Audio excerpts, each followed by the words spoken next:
10 رمضان المبارک ہے۔ کل جمعۃ المبارک پہ بھی ذکر خیر کیا گیا۔ اصول برکت کے لیے ابھی پھر میں ذکر کرنا چاہتا ہوں سیدہ خدیجۃ الکبریٰ رضی اللہ تعالی عنہا۔ ازواج مطہرات کو اللہ کی طرف سے قرآن میں یہ اعزاز حاصل ہے کہ قیامت تک آنے والے حضور کے ہر امتی کی ماں ہونے کا شرف حاصل ہے۔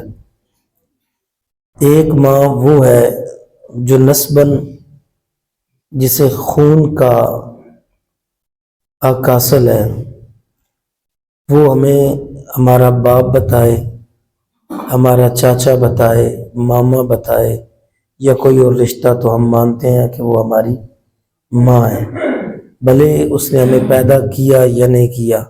جب کوئی دنیا دار ہمیں بتائے گا تو پتہ چلے گا کہ وہ ہماری ماں ہے۔ لیکن عجیب کمال ہے نا کہ اللہ کا قرآن کہتا ہے کہ نبی کی بیویاں تمہاری مائیں ہیں۔ قرآن کے فیصلے کے آگے سر تسلیم خم ہے، اور یہ اعزاز قیامت تک ختم ہونے والا نہیں ہے۔ تو جب ماں کہہ دیا تو اب تعظیم کے مارے سر جھک گیا۔ اب ہم کوئی بھی لفظ بولیں گے تو اپنا ایمان دے بیٹھیں گے۔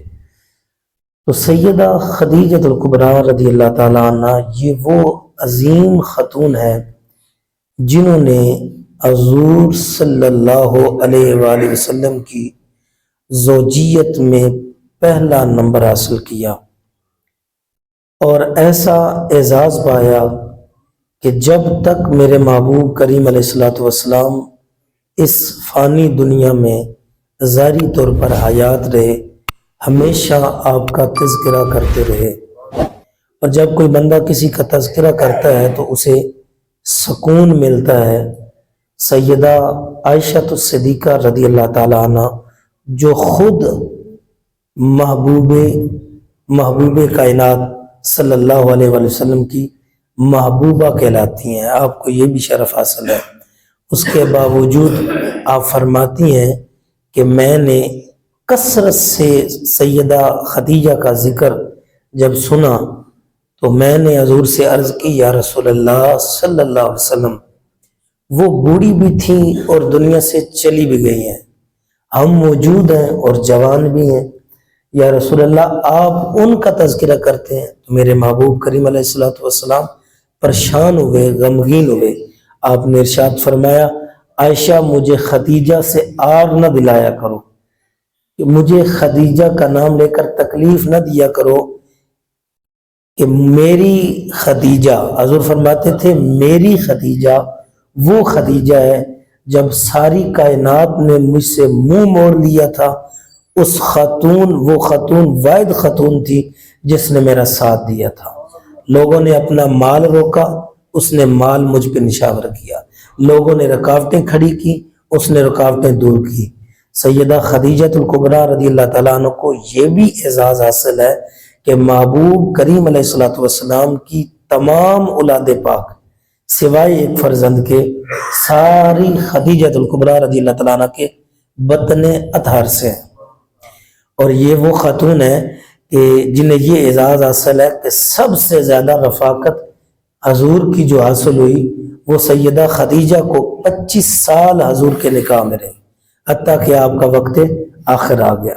65 سال کی عمر میں آپ نے وصال پایا، اور جتنا عرصہ آپ ظاہری دنیا میں حضور کے نکاح میں بقید حیات رہی، سیدہ خدیجۃ الکبریٰ کے علاوہ حضور نے کسی کے ساتھ اور کے ساتھ نکاح نہ فرمایا۔ اور میرے محبوب کریم علیہ السلام سیدہ خدیجۃ الکبریٰ رضی اللہ تعالیٰ عنہ سے اتنی تسکین پاتے تھے کہ آپ کے وصال کے بعد عموماً ایسا ہوتا ہے، دنیا کا یہ وتیرہ ہے کہ اگر ایک بیوی فوت ہو جاتی ہے یا چھوڑ دیا جاتا ہے، دوسری کے آنے سے پچھلی کا غم ختم ہو جاتا ہے۔ جتنی بھی وفادار ہو، اگر دل میں وہ اس کی یاد باقی رہے بھی تو زبان پر اس کا ذکر ختم ہو جاتا ہے۔ لیکن سیدہ خدیجہ کی وفاؤں نے اس قدر اپنا اثر چھوڑا کہ محبوب کائنات صلی اللہ علیہ وآلہ وسلم آپ کے ظاہری پردہ فرمانے کے بعد بھی آپ کو ہمیشہ یاد رکھا، اور جس سال رمضان مبارک 10 رمضان مبارک کو آپ کا وصال ہوا، آپ نے وصال فرمایا، اسی سال حضور کے چچا جان حضرت ابو طالب کا وصال ہوا۔ تو ان دو ہستیوں کے وصال والے سال کو اللہ کے محبوب نے غم کا سال قرار دیا۔ ہر امتی کے لیے، پوری کائنات کے لیے اصول ہے کہ 3 دن سے زیادہ سوگ نہیں منایا جاتا، غم زدہ نہیں ہوا جاتا۔ منع کیا گیا ہے کہ اپنا غم ختم کر دو۔ البتہ بیوی کے لیے حکم ہے کہ وہ عدت میں جب بیٹھے گی تو وہ اپنی عدت کو پورا کرے گی، لیکن میرے محبوب کریم علیہ الصلوۃ والسلام کو ان 2 ہستیوں سے اس قدر زیادہ پیار تھا کہ میرے محبوب نے پورے سال کو غم کا سال قرار دیا۔ کیوں نہ ہو، سیدہ خدیجہ کی وفائیں اتنی تھیں کہ عرش سے رب کا پیغام رساں جبریل امی بھی جب دنیا میں زمین پہ حضور کی برگاہ میں تشریف لاتے ہیں تو رب کا سلام اس انداز میں لے کر آتے ہیں، یا رسول اللہ، وہ جو برتن میں سالن لے کر آ رہی ہے نا، جس کا نام خدیجہ ہے، آپ کی زوجہ ہیں، یا رسول اللہ، رب کا سلام انہیں پہنچا دیجیے۔ جس ہستی کو رب سلام بھیجے اس کے مقام کا عالم کیا ہوگا۔ میں جتنی بھی باتیں کروں، جس قدر لمبی گفتگو کروں، میری گفتگو ختم ہو سکتی ہے، الفاظ میں کمی واقع ہو سکتی ہے، ٹائم وقت ختم ہو سکتا ہے، لیکن سیدہ خدیجہ کا تذکرہ اس قدر وسیع اور اس قدر اعلیٰ ہے کہ جتنا بھی کیا جائے اتنا بھی کم ہے، اور جس قدر کریں گے محبوب کی محبتیں حاصل کریں گے۔ اللہ رب العزت کی برگاہ میں دعا ہے کہ خالق لم یزل ہمیں امہات المومنین کا ادب و احترام کرنے کی توفیق عطا فرمائے۔